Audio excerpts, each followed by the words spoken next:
Thank you. Thank you. You make my job so easy. Just take an offering and go home now. I was going to say go home, but you know. So I'm very excited about this new series we're doing. It's coming fresh off of the work that we've done together as a community, which is to really look at who we are, what our deepest values are. And you know, 5 years ago we had this process where we all came together as a community and we did this very collective, we shared our ideas, we let everything just bubble up.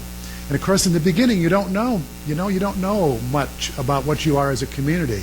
And so together, as we have matured and evolved over time, we have come to have a better understanding of who and what we are, what matters to us, what's the essence and the sort of the irrefutable, immutable teachings and the values that we hold most dear. And we got it down to a narrow field of these 5 principles, these 5 values.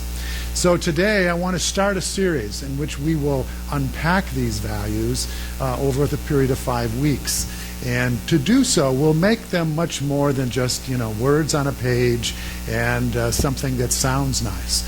I hope to bring them alive for you, and you can find how you can apply these teachings in your life. You can see these as your own personal values and your connection to these values. So I'm hoping that this will be not only instructive, because in large part it will be of what our faith teaches and what we believe, but it also will be an opportunity for you to use these in your life in a very practical way. Because, as Bajan's singing in the song, if you're not used by the Spirit, if you're not available, if you're not letting that light shine, then you're not going to have an experience. And we're not here to defer that experience of heaven, are we? To some time after, sometime in the future, when if we've played our cards right and done all the right things, that we'll be graced with this heavenly experience.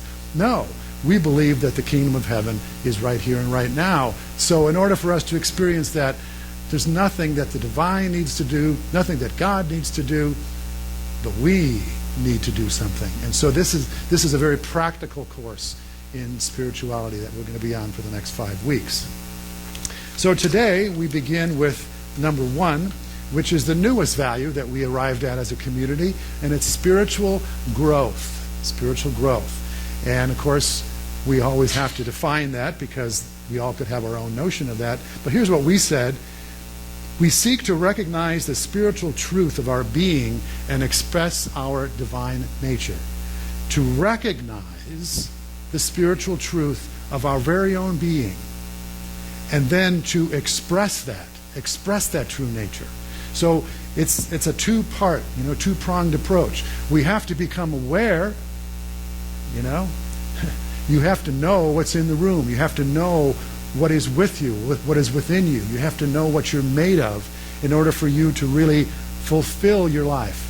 And if you think, as many of us do, that you're just this mortal body that's, just shuffling through this mortal coil and someday you'll drop off, or you're just struggling through your day just to make it through another day, or if you feel that you're sleepwalking through life trying to awaken, which is pretty much the human condition, then that's going to be a pretty limited experience of life, isn't it? I mean, that's not going to give you much juice and much joy. So what we're here to do is to remind ourselves of what is also true. Also true. It's the other part of our being that is even more real than that sense of body and circumstance and life story that we so quickly can tell you, well, this is who I am. I'm a man and I'm married and I have 2 children and I live here and I have a house and I don't have a lot of money but I have a great job and my whole story, that's my story. And you all have a story, and some of them are really great stories, and some of them are riddled with difficulty, and some of them are laced with beauty and joy and opportunity. But behind that story, there's the great story. There's the great story of you and me. And that great story is that before you were in a body, before you had this story to tell, before you were even a glint in your parents' eye, before there was even a thought of your incarnation, there was an idea in the mind of God. And that is who you are. That is the spiritual identity, the spiritual essence of you and I. And it's forgetting that has us going around, stumbling through life, seeking but not finding, looking in all the wrong places and in all the wrong faces to find that fulfillment. And all of the spiritual teachers and the masters have talked about this deeper self and said, this is the way. They're all pointing. They may have their own language and their own scriptures, but they're all pointing to this essential, deeper, spiritual essence of who you and I are. And if we want our life to become more filled with joy and peace and love and harmony, it's not going to be about us going out and trying to manipulate life circumstances and people in order to get them to conform to our preferences so that we can finally be happy. Has anyone had any difficulty with that? I'm glad I'm not the only one. It's a wonderful way to seek but not find. It's a wonderful way to experience frustration to the max. Is it not? Because even if you get this person the way you want them, right? And I'm not talking to anybody in particular. You have to watch where you lean on those ones. Even if you get that person, you know who that person is you really would like to control, who you'd really like to be different. We all got one. Maybe it's a co-worker, maybe it's a significant other, maybe it's a boss, maybe it's a mother-in-law or whatever. Even if you get them that way, then there's going to be someone else or something else that's going to show up with those very same characteristics and qualities until you and I get that it's not about what they're doing out there that's causing us to be upset. It's about what's firing off inside of us. And that's what a lot of what Denise has been teaching and the Be Peace Foundations course is all about. It's about, it's a good story, but if you don't let go of it, you're going to continue. I'm going to continue to suffer. And I'm here as a spiritual teacher not only to share this with you, but to learn this lesson myself, that the answer that you and I are seeking is within us. Now, I know that's really hard medicine sometimes for us to swallow, because we can easily point out to some really significant things in our life, right? Some really major challenges, some really major shortcomings, like, I need more of this, a lot more of this, and I need a lot less of that. And I need this to be different and that to be different. And those are all very understandable human conditions. We do not make light of them. And we are not dispassionate. We have compassion. But we don't stay in a victim state with that story. Because we are here to reveal the greater truth that truly can set us free. It's often been said that pain is a part of this human journey, but suffering is optional. See, pain is part of the human journey, trials and tribulations. But suffering is optional. And suffering usually comes from the story we tell about the pain we have. That's usually where the suffering comes. And that's the deep existential feeling. Boy, is this stage really squeaky today, or my hearing got better? I feel like everywhere I go there's this creak. It's probably, yeah. See, there it is. I've got to change my reality out there so that I can be happy up here. There you go. See, there's always an opportunity for the minister to learn his lesson, even as we go along. Oh, I love it. I love it. Anyway, I went way beyond whatever my notes said here, but wouldn't be the first time, won't be the last, I'm sure. But I wanted to talk about, you've heard all these classic stories, and the one that I really love is the story about the Buddha. He's walking around after his enlightenment. He's walking down the road, and somebody comes up to him and says, "Who are you? Are you a god?" And he says, "No." He said, "Well, are you a reincarnation of a god?" "No." He says, "Well, are you a wizard?" "No." "Are you a demon?" "No." "Well, then are you a man?" "No." He says, "Well, what are you?" He says, "I am awake. I'm awake. I'm awake." You all sitting out there going, "I know. I'm awake. Look, I'm not sleeping." Is that true? So if you ever want to know whether you're awake, this is a little litmus test. You won't like it. You won't like it. You'll get into it a few minutes and you'll hate it. But you got to do it because you want to know. Maybe I am. Maybe I'm the one. Maybe I got this stuff. So what you do, and many of you have done this already, just sit and meditate on your breath for 15 minutes. And just watch your breath. Be completely aware of your breath. Do not let a breath go by without your awareness. If you can go for a few minutes without losing awareness, your mind going off somewhere else, that's pretty good. If you can do it 15 minutes, you're really good. What we know is that most of our time we are not present to life. We are not present.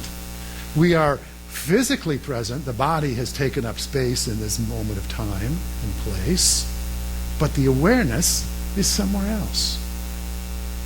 And the awareness being somewhere else is free to spin all kinds of tales, right? When you think about, oh, gee, what am I going to do when I get out of here? Yeah, this is an okay kind of a sermon, but maybe I'll go to the movies this afternoon and be entertained, or maybe I'll barbecue this afternoon. I wonder if Tom can come over this afternoon. Is there a basketball? When do the Olympics start anyway? I'm not really... I am listening. I can hear you. I've been there. I've been there. Of course, I never do that when Denise speaks. I'm fully present. Because she asks me questions afterwards. Got to pay attention. And when I want to do that, I just read her notes later. So anyway, I digress. So we want to be awake. And why do we want to be awake? Is that just like a nice spiritual thing? Like, oh yes, I'm awake. I'm like the Buddha. Well, what is the fruit of being awake? What is the fruit of being awake? Throw out what you think would be. What's the value of being peace? Peace. Can be. Joy? Yes. What else? You don't hear the squeak. That's right. And and we all have our squeaks, don't we? And you may hear the squeak and you may let it just go by. It may just be, oh, that's a sort of part of the passing show of life. You don't have to attach yourself to it. It doesn't have to become a stumbling block to peace and to joy. Because when you're awake, your sense of life is so much vaster than this little, vulnerable, separate self that is so needy. Have you noticed? You eat and then you go, maybe something sweet would be nice. And you have something sweet and go, maybe something salty would be nice. And you have that and you go, I'm thirsty. Will you get me a drink? I mean, this is the mind that is constantly seeking satisfaction in the outer. That's not awakened state.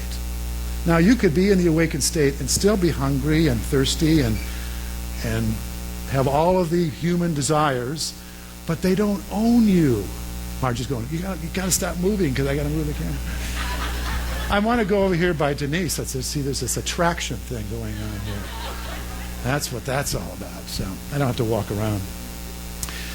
So we all have those desires, and those are not like, okay, we don't come from the theology that if you have these human desires that you are sinful or that you're bad or that you're not worthy in the sight of the Lord. Let's get that off the awareness. That's not true. It's never been true. It's a story that we made up to project our own sense of what God is on God. Because what do? We condemn, we criticize, we judge, we reject, we feel guilty, blah, blah, blah, blah, blah. So we created God in our image and likeness, but God created us in its image and likeness, and that is whole and complete. Nothing missing. The only thing that's missing for us is the awareness of who and what we truly are. And oftentimes have to add that what we are, because who we are is oftentimes who we think we are. And that's not what we are. What we are is spirit. And who we are is how we know ourselves. What we say after I am. Whatever comes after I am is who you are. And if you are, I am broke, I am stupid, I am no good at math. We have all kinds of ways of describing who we are. But what we are can never be changed. And what we are can never be diminished. And what we are will never be influenced by any story that anyone has ever told you about you or any story that you've made up about yourself. But unless you become aware of that deeper truth of your being, you will live with the stories that you believe. Right? So the stories that you believe about yourself are your identity until you begin to let those stories go and take on the great story. Jesus said, you are the light of the world.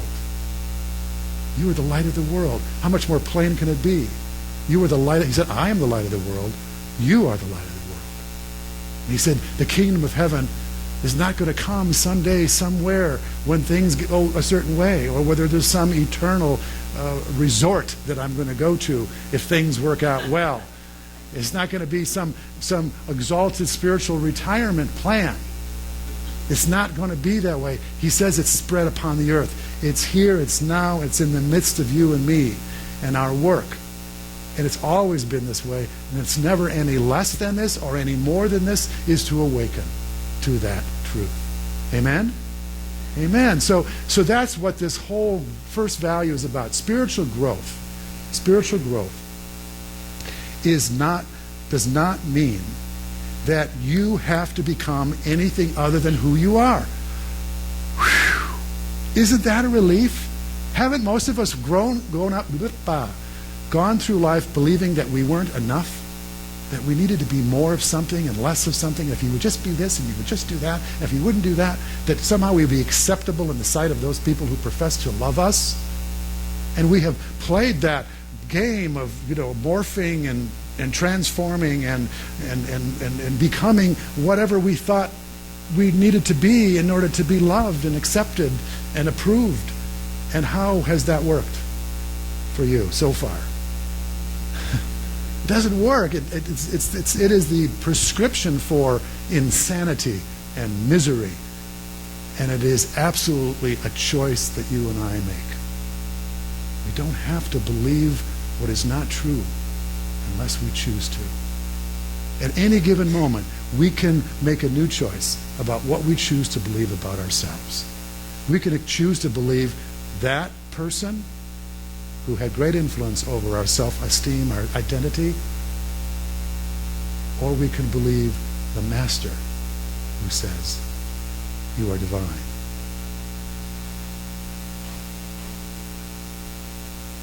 You are the light of the world. You are as God created you. And whatever is missing between our essential self is not because it hasn't been given to us, but it's because we haven't awakened to it. And it's there, it's within us. It's closer than our very breath. It's closer than our hands and feet. It's right there. And we don't have to go, and find God somewhere out in the world. We don't have to find another religion. We don't have to read another book or go to another workshop or find just the right spiritual path. Unless that will tell you and take you to that authentic place within you. That's a path that's worthy. But anything that tells you that you have to become something else, and you have to jump through hoops, and you have to morph yourself into somehow worthy, that's a path you want to run from. And that's a path for many of us that we have to heal ourselves from, yes? And I'm not even talking about religion. I'm just talking about how we see ourselves. So spiritual growth for us is a process. And as I said in my article this week, as I was sort of paralleling it with the birth of this nation, there was a declaration of independence, a declaration of freedom. But the nation didn't become fully realized as a free nation, as a democracy, by someone declaring it. Nor will you, nor will I. You can listen to this talk and you can say, okay, I know who I am. I am a child of God. I am the light of the world. I am a spiritual being. And your declaration of that, if it would be so easy that you could just say it and it would become that, that would be wonderful. But for most of us, unless you're one of the lucky few, it's not going to be that flash of insight. And then, I'm awake, and I'll never sleep again. For most of us, it's a progressive realization of a truth. And that every time we find ourselves, and I find myself believing something differently about myself, which usually shows up in some rather difficult behavior. right? If I'm judging you, if I'm angry with you or with life, then it's something that's going on within me that's not connected with the truth of my being, my wholeness. Yes, you may be doing what you're doing, and yes, life may be doing what it does. But my response to that, if it comes from a place of judgment and anger, is very human. But it's not connected with the truth. Because the truth of my being is that I am whole. The truth of my being is that I am loved without condition. The truth of my being is that I can't be hurt, harmed, or diminished in any way, shape, or form in my essence. And when I'm identified with that, I don't have to be angry. Now, we may have the human experience, but then we don't have to leave it there. We don't have to get mired in it and mucked in it and stuck in it and tell all of our friends, you know what he did and what she did, and you know the whole story, and it gets bigger. And I'm looking for people who will support me in my story. Anyone want to help me here? You're not going to support me? Okay, well, you're not my friend anymore. You people, I know you'll agree with me, right?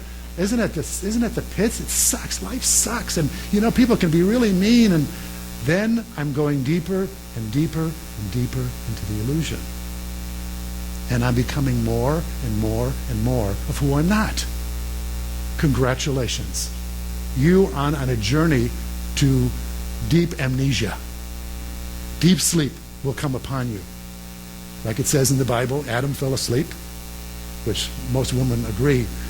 It never says that he ever woke up anywhere in the Bible. And a lot of people who are in relationship with men go, yeah, well, we've known that. Didn't need to read that in Scripture. Figure that on our own. But the truth is that we're all asleep to some extent. Sorry, gals. We're all asleep to some extent.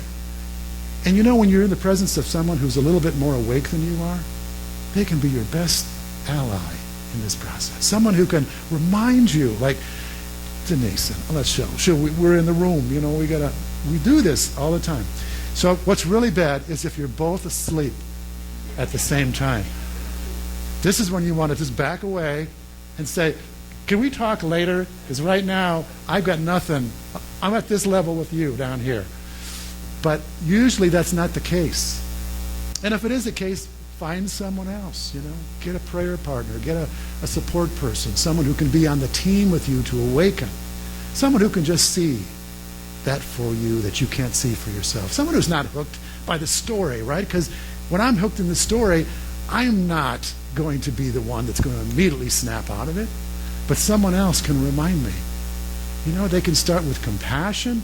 Oh, I hear you're really hurting, and you really feel, you know, you're feeling sad that this has happened, and you know, all that human compassion is very important. That's to keep me from running away when you start hitting me with the truth. So I'm present with your compassion. And then there can be the reminder, you know, you're more than that. You're more than that. There is a part of you, and I'm believing for that part of you that is whole and complete. The part of you that is immutable. The part of you that it cannot be diminished or defeated in any way. And I'm knowing that that part of you can stand in the midst of this, can prevail through this situation. That you don't have to strike at it. You don't have to go to war with it. You don't have to make it your enemy. And I'm talking about people, places, things, circumstances. We can harden our heart to all of those things in life. But that is what causes you and I to suffer. And so spiritual growth is an invitation for us to be willing in every moment in which we're not experiencing that peace, that joy. And there will be plenty of opportunities, even in the coming week, yes? But when we're feeling that, is to call on that higher truth. You can do it internally. You can ask for the Spirit, whatever your higher power is. I don't care if it's Krishna or Buddha or whatever, your higher nature. You don't believe in God, you're atheistic. There is some languaging that you can use that can take you out of the story and into a higher truth. And that's what we do. So I want to end with this beautiful little metaphor that Denise and I think we've shared with you before. It's called the balanced cross. Now, a lot of us, when we think of the cross, particularly in Christianity, we think of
of what's already present.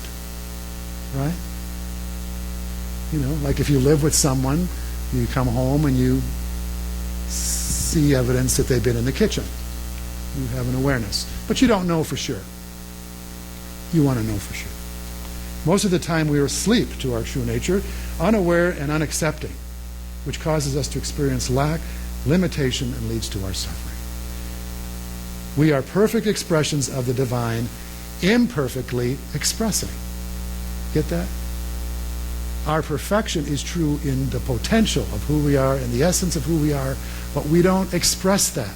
We're like a light is under a bushel, expressing in part. We practice moment-to-moment awakenings, prayer and meditation, to become increasingly aware of the truth of our being and allow it to express through us. Why? Because when we're expressing our divine nature, we do experience greater wholeness, wisdom, love, life, truth, power, beauty, peace, and freedom. Yes? Yes. All right, let's take this into a moment of prayer as we anchor these teachings within ourselves.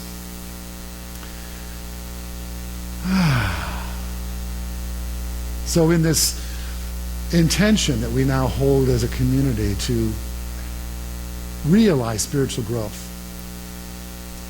and that we understand that to be a deepening appreciation of our essence, of what we are as offspring of the divine, of the very incarnation of divine love, and wisdom, and peace, and wholeness.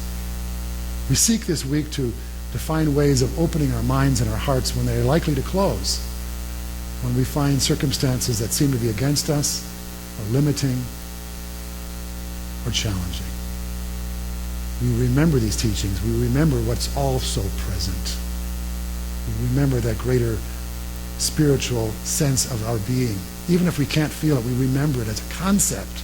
And then we say, show me. Show thyself. Use me. Show me all of who I am and what I am and what is also true in this moment. And show me this situation through the eyes of truth. Free my heart, free my mind. Not by denial, not by attack, but by an awareness of something greater that is within me. As we do this moment by moment, awakening by awakening, we do grow spiritually. And we become a greater expression of the love, the beauty, the wholeness, the peace, the joy that is always available to us.